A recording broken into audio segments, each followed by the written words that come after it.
trigger. Oke, jadi trigger itu adalah bentuk dari prosedur, tapi bedanya nanti kalau stop prosedur itu dia tersimpannya di database, kalau trigger itu nanti di tabelnya. Jadi makanya nanti pas buat trigger kita wajib mendefinisikan tabelnya tersimpan di tabel mana trigger itu. Nah, trigger ini nanti akan dijalankan secara otomatis di mana apabila terjadi sebuah event pada tabel yang sudah kita tentukan. Event yang dimaksud itu apa sih? Itu eventnya maksudnya adalah waktu kita simpan data, ubah data, atau hapus data. Jadi ada 3 ya. Nah, untuk rumusnya sendiri nanti kita langsung implementasi aja. Jadi langkah pertama kita use DB perpustakaan aja langsung ya. Oke, langsung use. Kemudian saya langsung kasih contoh aja, misal untuk kasus insert ya. Berarti saya akan menyimpan data di mana nanti kasusnya adalah insert data buku. Oke, kita buat dulu perintah triggernya, di mana triggernya kita kasih nama trigger insert buku. Jadi saya akan menyimpan data buku. Nah, triggernya itu akan kita definisikan bahwa dia tersimpan di tabel buku. Jadi buat on tb buku. For-nya karena kita buat kasus insert, jadi for insert s. Nah, sebenarnya di s ini boleh perintah SQL, boleh yang lain. Tapi kita ganti, kita nggak ngapa-ngapain, hanya untuk perintah insert aja. Jadi kita cetak aja supaya kita tahu triggernya jalan atau enggak. Jadi kita buat print data telah tersimpan. Jadi kalau misalnya dia tercetak sesuatu, berarti mencetak pesan ini berarti dia triggernya sudah dijalankan ya, berhasil dijalankan maksudnya. Oke, kita contoh ini jalaninya gimana. Kita buat dulu perintah insertnya. Jadi saya misalnya insert untuk tb buku, saya value. Sebelumnya saya select bintang dulu. Saya mau lihat dulu kolomnya ada apa aja. Oke, saya contohin misalnya BK007. Saya singkat-singkat aja ya, SQL, kemudian Agung, misalnya Andi, 2020, 123456, jumlahnya 1. Oke, tabelnya C01. Oke, saya execute di sini. Kalau triggernya dijalankan nanti muncul pesannya data telah tersimpan ya.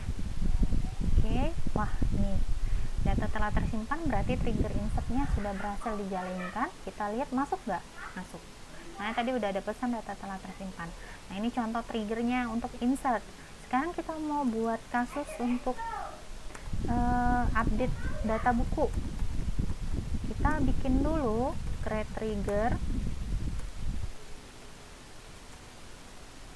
ya, trigger update buku. Oke, on-nya tetap sama karena kita mau simpennya di tb buku, ya buatnya tb buku. Nah, boleh nggak sih kalau misalnya triggernya mau dibikin untuk banyak tabel? Boleh, tapi kita harus bikinnya satu-satu. Jadi kalau misalnya mau bikin trigger untuk update buku, buat dulu untuk di buku. Untuk mahasiswa misalnya buat lagi satu lagi, nggak bisa dibagi pakai koma ya. Jadi dia cuman boleh satu-satu. Oh ya, salah, ini for update.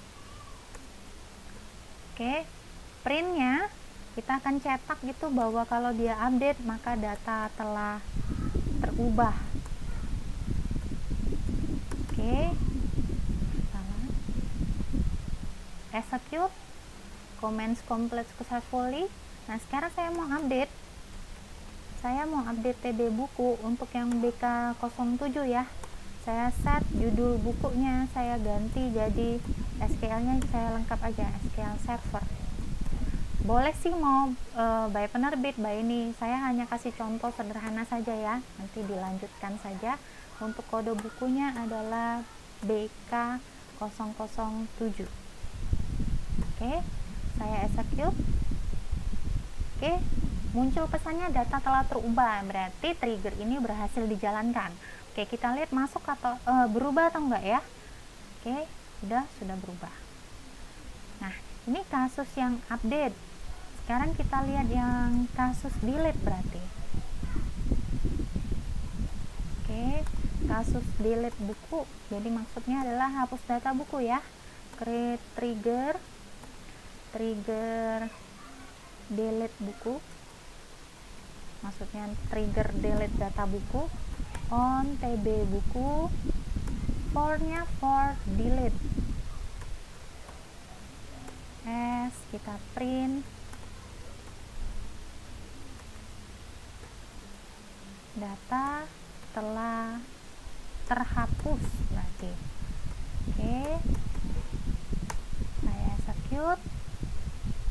Oke, nah sekarang kita buat untuk hapusnya. Bener nggak sih trigger ini jalan? Maka saya delete from TB buku where kodenya 7. Oke, saya execute, maka data telah terhapus.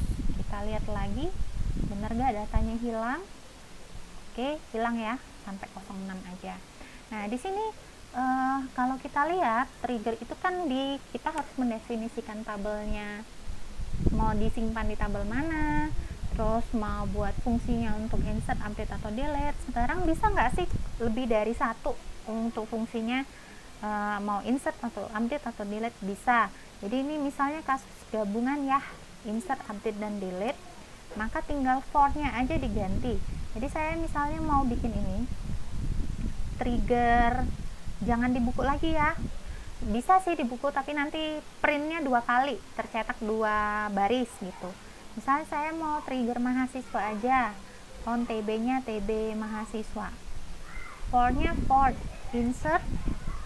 Kalau mau banyak pakai koma aja, diganti koma, ditambahkan koma. Jadi misalnya data telah dimodifikasi misalnya, atau misalnya jangan itu aja ya, terima kasih aja. Misalnya kalian mau buat terima kasih, boleh seperti ini.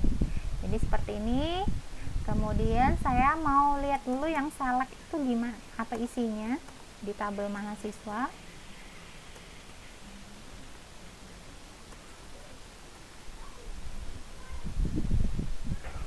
Oke, ini maka saya coba dulu yang insert into TB mahasiswa. Saya values kan, misalnya saya ganti 18.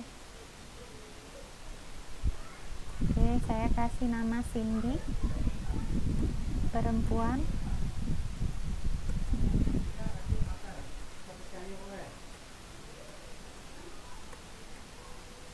Jalan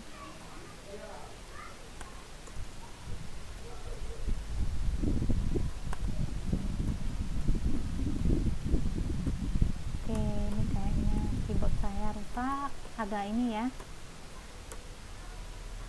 Oke, kita coba insert.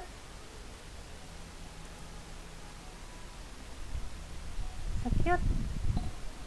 Nah, sebentar. Oh, saya lupa tutup. Oke, execute. Terima kasih. Nah, ini ya, udah berhasil. Kemudian kalau yang update, tinggal update aja. Cuman kalau kalian gabung seperti ini, kalian nggak tahu ya, yang trigger mana yang sedang dijalankan. Ya, karena kalian kan gabung ya. Kalau kalian tadi yang satu-satu, kalian kan tahu, oh ini misalnya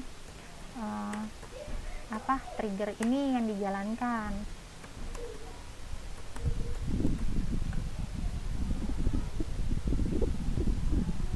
Oke, saya execute lagi, keluar lagi terima kasih. Oke, saya select dulu biar ketahuan berubah nggak ya. Ini yang kosong Cindy Monica sudah berubah. Saya sekarang delete TB mahasiswa. Jadi saya hapus.